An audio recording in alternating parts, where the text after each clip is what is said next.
Iron cutter ఎక్కడన్నా భూకంపాలు వచ్చినా సరే మంచి వచ్చాడు అక్కడ బాంబు బ్లాస్ట్ జరిగి బిల్డింగ్స్ కూలిపోయాయి అనుకోండి, ఏమైంది మనకి పిల్లర్స్ ఉంటాయి, పిల్లర్స్ అంతా కూలిపోయి స్లాబ్ అంతా అది ఐరన్ రాడ్స్తోని అల్లి ఉంటుంది కాబట్టి పడిపోయి ఉన్నప్పుడు దాని కింద ఒక ఇరుక్కుపోయారు అనుకోండి, మరి అంత పెద్ద పెద్ద స్లాబ్ అయితే మనం లేపినప్పుడు ఏం చేయాలి, ఇలాంటి కట్ ఉంటుంది, ఈ కట్టర్తో మనం ఈజీగా కట్ చేసేస్తాం. చూడండి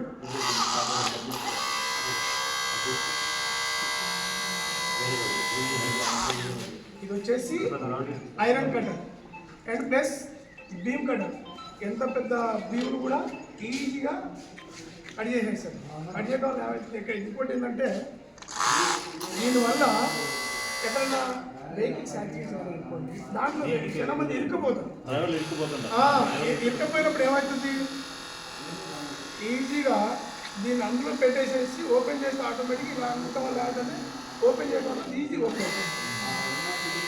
ఇది ఉంది, దీన్ని అందులో పెట్టేసేసి ఇలా అందులో ఓపెన్ అయిపోతుంది. ఓపెన్ అవ్వాలి, అది అందులో ఇరుక్కుపోయిన వ్యక్తులు ఈజీగా రక్షించగలరు.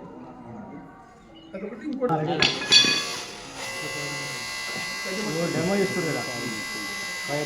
చూడండి, చూసారా కరెంట్ బ్యాటరీతో నడుస్తుంది. బ్యాటరీతో